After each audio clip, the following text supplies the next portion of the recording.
A work of art can be many things. It can be a painting, a sculpture, a drawing, a photograph, a film, a piece of architecture, a thought, a movement, a concept. It can be whatever you want it to be. But the one thing that a work of art can never truly be is finished. Yes, as the old saying goes, a work of art is never finished, merely abandoned. And the reasons for that are important. A work of art can never be finished because there is no objective stopping point when creating something. There can never be one because all art is subjective and its value is in the eye of the beholder once it's been presented to the world. Now, historically, this has just been understood as the way things are. An artist or a team has to finish their piece at some point and release it to some sort of audience. That audience then presumably pays or receives the work somehow and consumes it in some form. Transaction handled, no issues. Well, enter the modern era. We have smartphones, the internet, fast cars, skyscrapers as big as the eyes can see, and most importantly, we have video games. Video games are one of the most fascinating artistic mediums to me. They have the power to transfix me more than a movie, TV show, book, song, image, and the reason being is that they can have all of those other mediums in them and be interactive on top of that like no other artistic medium can. They're a beautiful art form.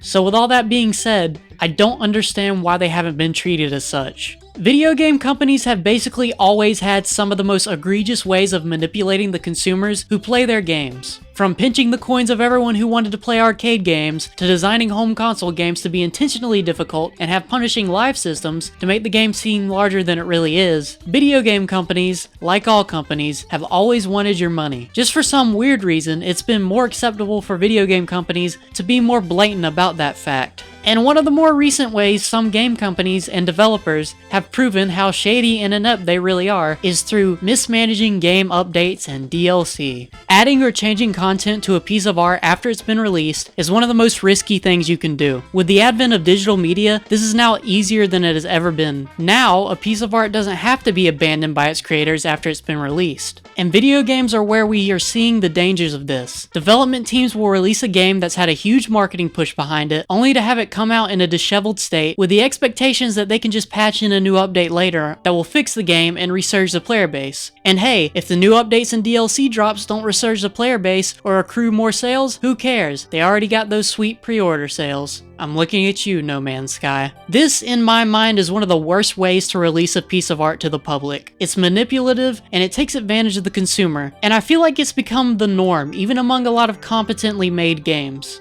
Even if you release a game that works fine, is designed well, and is popular, like say the Call of Duty games, they still have a ton of content missing. Levels of the game are sold to you as DLC bundles to be added later on, and people expect it. They want it, and they pay for it. I'm much more into the idea of moving on to the next project rather than continually updating and changing an old one or an already finished one, because there is no way to stop the creative process. You only stop it at an arbitrary time when you feel like you've done enough, and then you manifest the rest of your creative energy into a new project, and that's how new ideas are formed. If every game just keeps receiving updates over time, then it will essentially become a new game and lose its original identity, and the players won't be able to experience the original game, and the game slowly becomes another game basically over time. Take Team Fortress 2 for example. I distinctly remember the moment they updated the matchmaking system to function more like Counter-Strike as the moment that I lost interest in the game, and that saddens me because I love Team Fortress 2. And I know a lot of people who play stuff like World of Warcraft feel like this about the game. World of Warcraft